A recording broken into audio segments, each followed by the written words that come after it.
Hello, everyone, and welcome to Conversations with Matt DeLockery, where we're continuing our final section of this series on Colossians. And I told you last time that we're going to get into some things that, while this is technically kind of Bible study, you non-Christians might be interested in this, because last week we talked about what the focus of people should be, like what's their aim and goal and everything. And today we're going to get into a couple of those lists of like, don't do these things and what Paul was really going on about, like why these lists of do this and don't do that kind of stuff.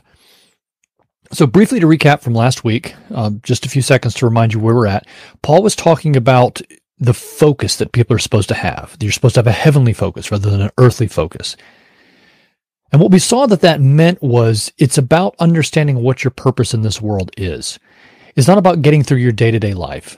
You have to do that. These things are necessary, and they do occupy quite a lot of our time. And that's fine. He's not saying that that's a problem or there's anything wrong with that or you don't need to take care of business. You do. But it's not why you live. That's not what you're living for. Everyone is beautiful and everyone is broken. Christianity is about fixing what God is doing to fix what is broken in us and to make our beautiful parts shine even more brightly. We get fixed, and then we can make an impact in the world, around us. So that's how this works, and that is what our focus is supposed to be. And now what's going to happen in verses 5 through 11 of Colossians 3 is Paul is going to start talking about how to do this in your daily lives. He's going to give people concrete examples of take this step, take this step, take this step, and show you in a concrete way this is how to actually start doing that. Now, it's going to take us 2 weeks to go over this, because in the first week, we're going to go over the two lists of things that he gives in these verses of what not to do. And then the week after that, what we're going to be doing is looking at what this is supposed to change in a person and why that makes a difference in what we're aiming for. Then in the next section, we'll get to the stuff that we are supposed to do and so on and so forth after that.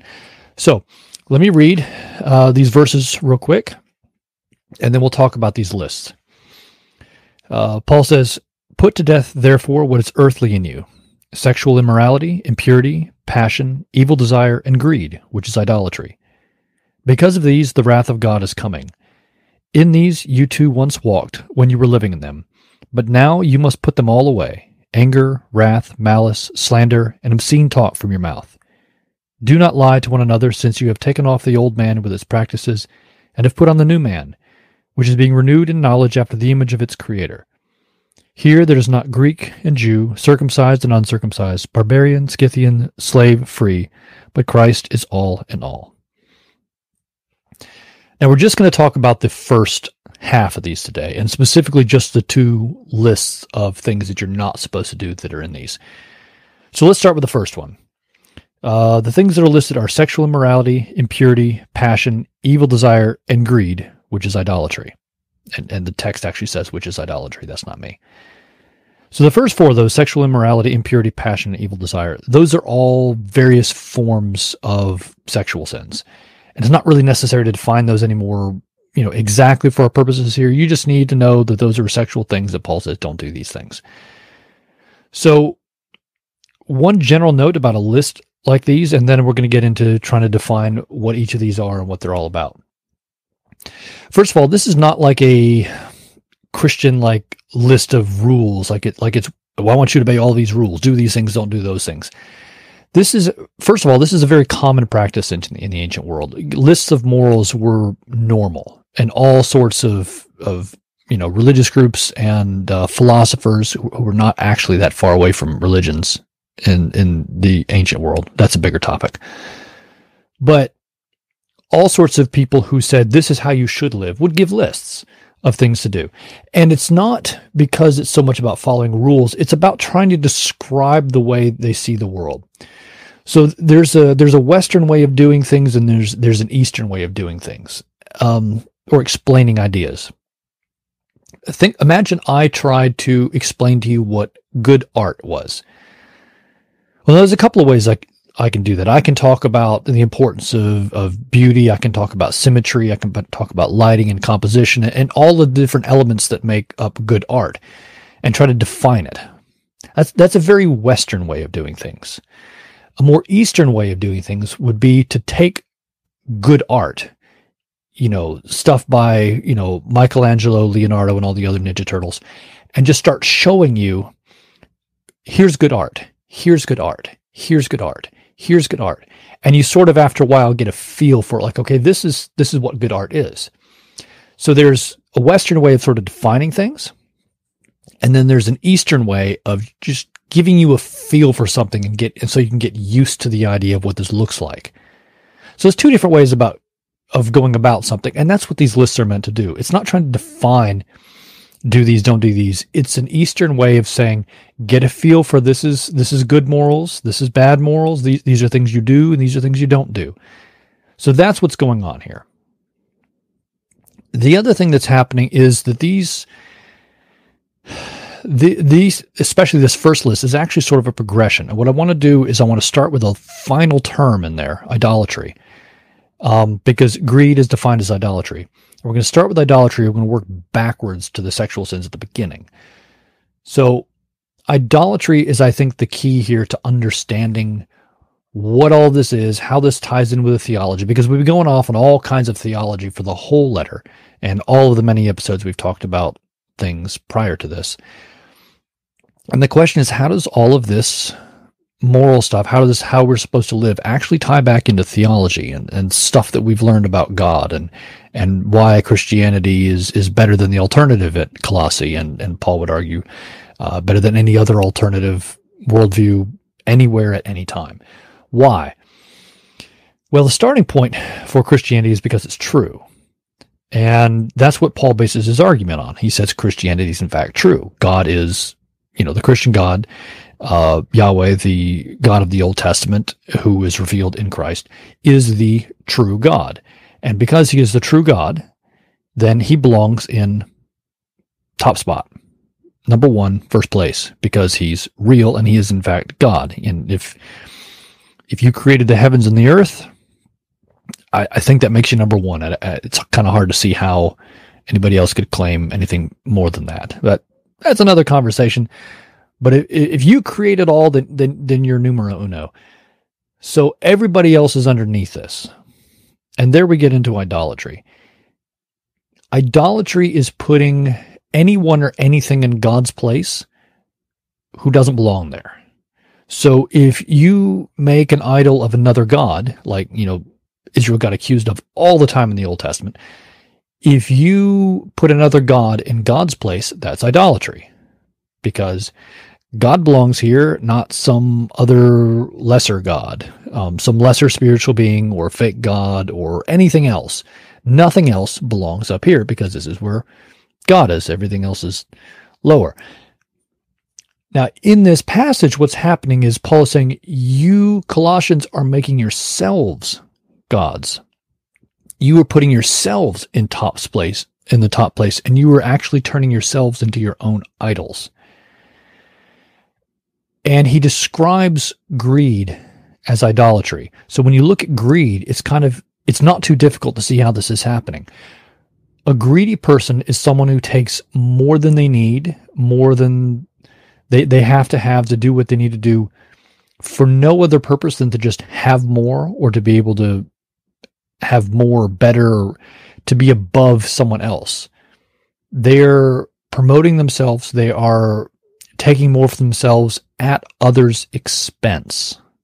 And I think that's the key. At others' expense, they are hoarding resources to themselves.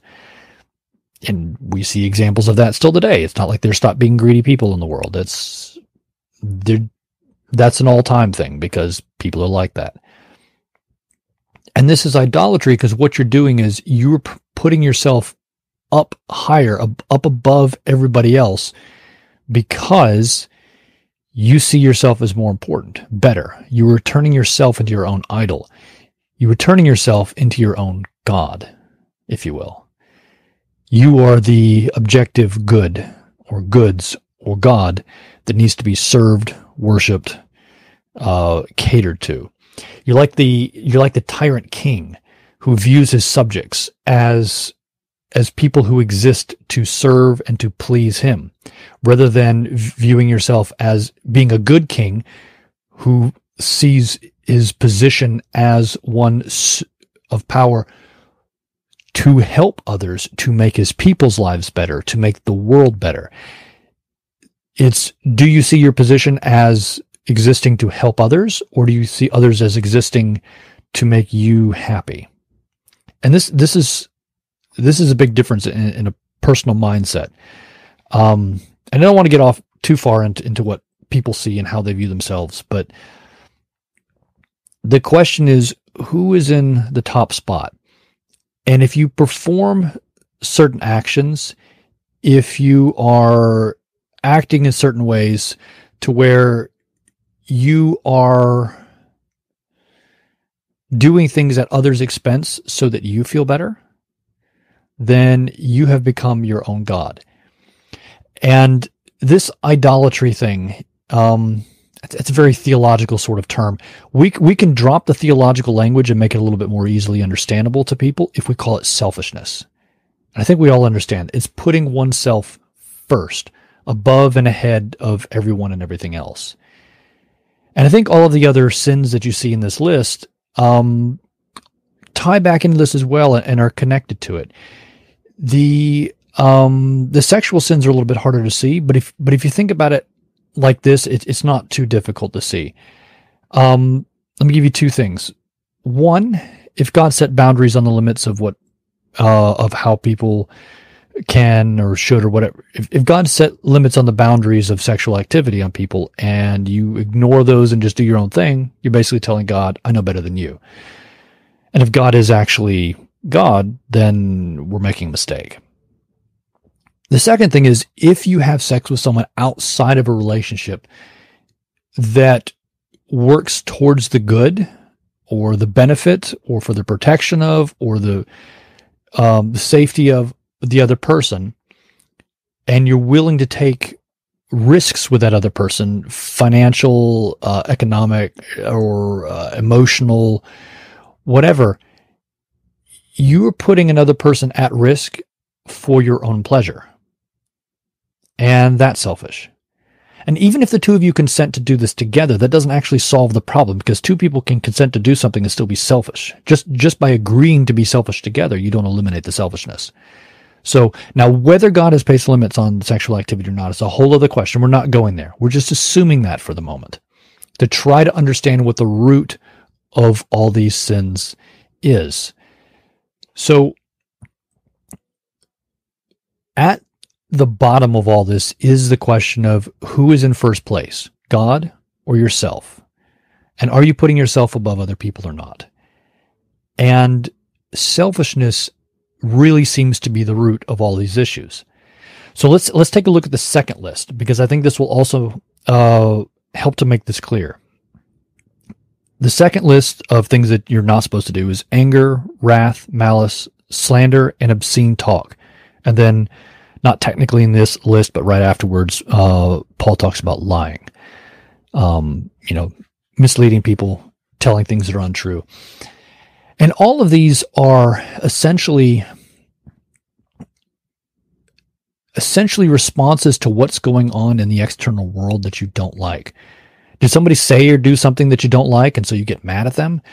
Do you plan revenge or a way to get back at somebody because they've said or done something you don't like? Do you spread things around about other people to make them look bad to others? Do you lie? Do you manipulate reality to twist it into something that's more pleasing to you? You see how all of these sort of work together to paint this picture of, I don't like how things are because they don't suit me. Therefore, I am going to manipulate the world around me to suit me better. And that's a problem. That, like the first list, is a whole bunch of things that are inherently selfish, about putting yourself first. And all of these lists of rules all boil down at their essence to putting yourself first or not. And so we're just covering the list of things that you're not supposed to do. In a couple of weeks, we're going to get in a list of things that you should do, and you'll see the parallel with this. And we're going to talk about Christian love and how love ties into this and what that actually means, because love is not a good translation.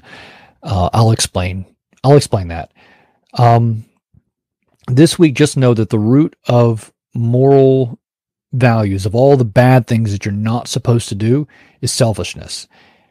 Next week, what we're going to do is we're going to talk about where we're trying to move with all of this. And then on the week after that, we're going to talk about what are the things that we should do. And then we've got a couple more things after that that are interesting. So like the household code with the wives obey your husbands, slaves obey your masters, that fun stuff. So selfishness is the root of all moral failures, moral problems, because God is first, you're not. And when you act selfishly, you turn yourself into your own God and become your own idol. And that is the one thing that we must not do.